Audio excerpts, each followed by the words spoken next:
대통령은 공무원입니까? 예, 공무원이죠. 정무직 공무원이죠. 예, 그렇습니다. 대한민국 대통령은 남측 대통령입니까? 대한민국 대통령입니까? 뭐 대한민국 국민이 대통령. 근데 평양 가가지고 대한민국 국민들 보고 남측 국민이라고 했으니까 저는 남측 대통령으로 질문을 좀 하겠습니다. 거기에 동의하십니까?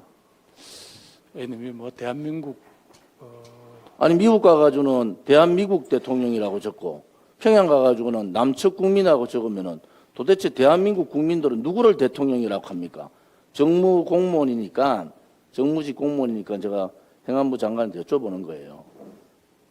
그 아마 의원님께서 말씀하시는 게 아마 평양 그 대운동장에서 했던 그 연설 때문에 말씀하십니까?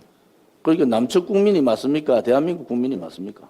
아마 저 답답해서 묻는 거예요. 저도 헷갈리니까. 그 자리가 가지고 있는 어떤 상징성 또 그 자리에서 비핵화라든가 이런 문제를 아니 장관님 이게요 미국 가가지고 백악관에는 대한민국 대통령이라 적고 평양 가가지고는 남측 국민이라고 적으면 남측 대통령이면 대한민국에 있는 국민들은 도대체 누가 대통령입니까? 정말 답답하잖아요. 우리가 듣는 국민들은. 이게 실수도 한두 번 해야 될 거 아닙니까? 제가 좀 여쭤볼게요. 대한민국은 법치국가 맞죠? 예, 뭐 그렇습니다. 자, 법치국가에서는 그 누구도 법 위에 군림하지 못한다. 아주 고유의 법 논리입니다.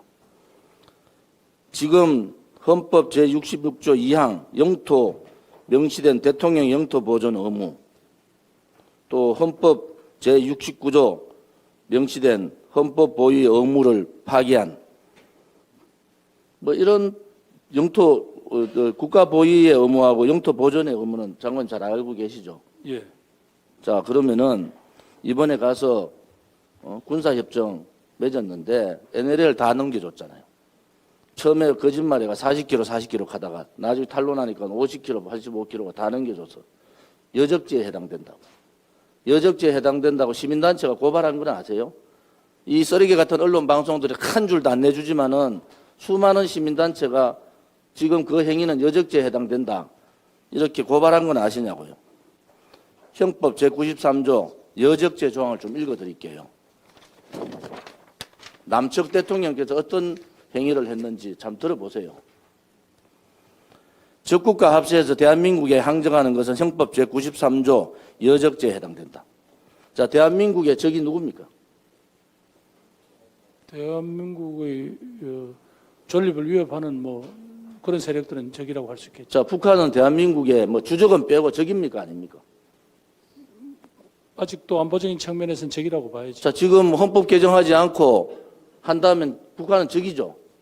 뭐 현재로서는 이제 우리들이 자, 거기에서 어느 대통령한테 국민들이 NLL을 85km 덕적도까지 밀으라 그러고 항공 감시권을 다 뒤로 밀고 영해 주고 영토 주고 영공까지 다 주라고 어느 국민이 대통령한테 그런 권한을 줬습니까? 의원님 상당 부분은 앞으로 이제 계속 후속 합의에 넘기지 않아 위임하지 아니 않습니까? 군사 합의 내용에 나와 있는 거예요. 군사 합의 내용에. 그래서 이 지금 그 경찰청이 우리 장관님 그 소관으로 돼 있잖아요.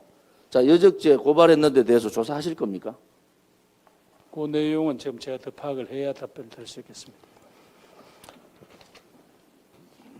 헌법 제69조에 명시된 이 국가 보위의 의무, 66조에 명시된 영토 보존의 의무를 위반했다.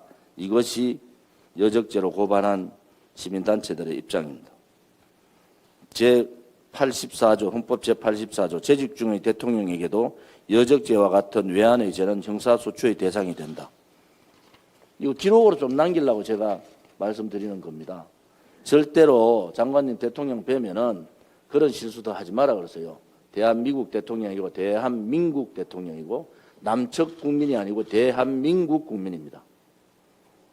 그거를 듣는 국민들은 누구한테 하소연합니까?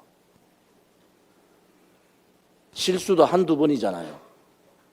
그것은 실수가 여러 번 반복되면 의도적인 실수라는 그런 거예요.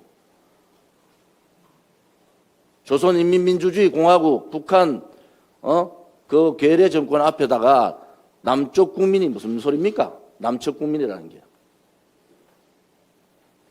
이게 간단한 문제라고 보십니까?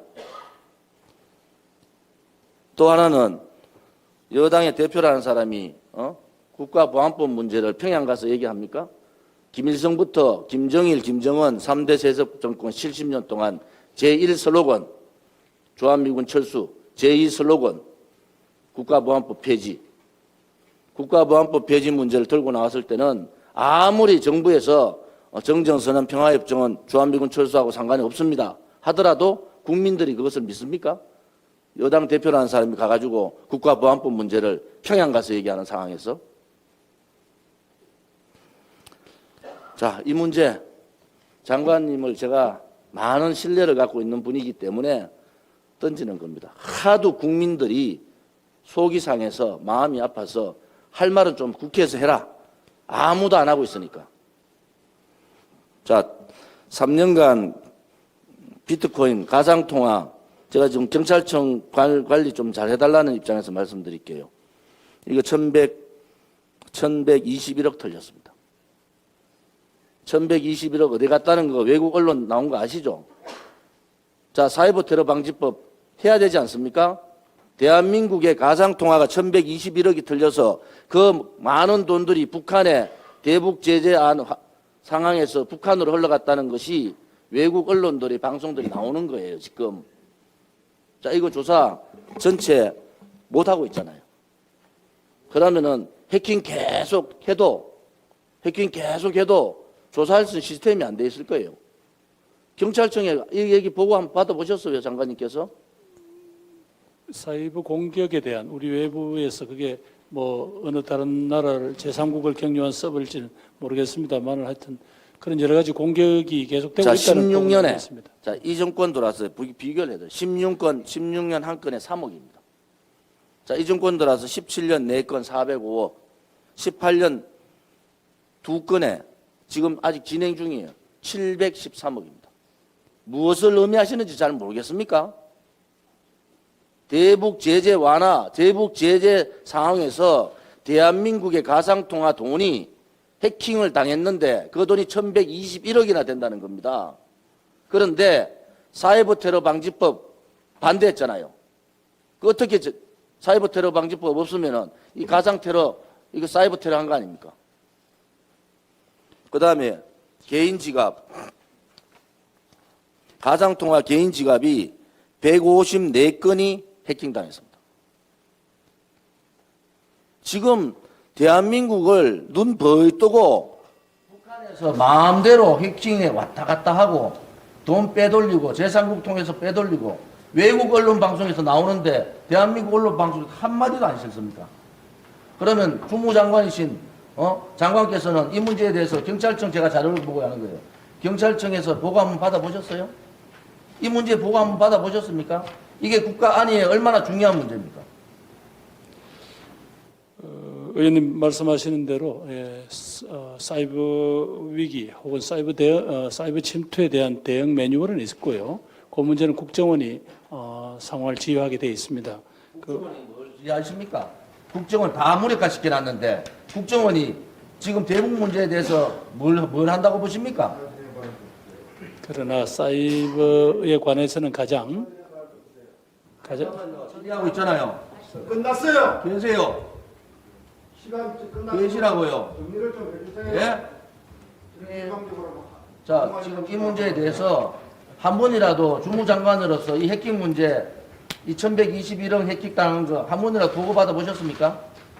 예, 그런 말씀드립니다만 이 사이버 안보에 관한 거는 소위 실무총괄은 국정원에서 하고 있습니다. 아니, 보고를 받아 보셨냐고요. 경찰청에서 지금 조사를 하고 있잖아요. 국정에서 하는 게 아니고 경찰청에서 지금 수사를 해가지고 한 건 잡았어요. 아, 시간 정리를 좀 해주십시오. 지금 진행을 해주시면 되겠습니까? 네? 위원장님. 예, 조원진 의원님 이제 정리해 주세요. 끝났어요. 시간. 그러니까 발언 기회를 달라니까요. 발언 중에 정리하지 마세요. 얘기하지 마세요. 좀 계세요. 마이크 꺼졌으면 그만하세요. 자, 제가 그만하겠는데 이거 네, 보고 받았는지 한번 이거 제가 지금 보충 국정원 자료가 질의하세요. 아니지 않습니까? 제가 이게 경찰청 자료라니까요. 그러면 경찰청을 주관하시는 장관이시니까 이 문제에 대해서 한 번이라도 보고를 받아 보셨냐는 거를 제가 묻는 예, 거예요. 알겠습니다. 제가 다시 한번 챙겨보겠습니다. 예. 예, 수고하셨습니다. 의사진행 발언 김한정 위원님.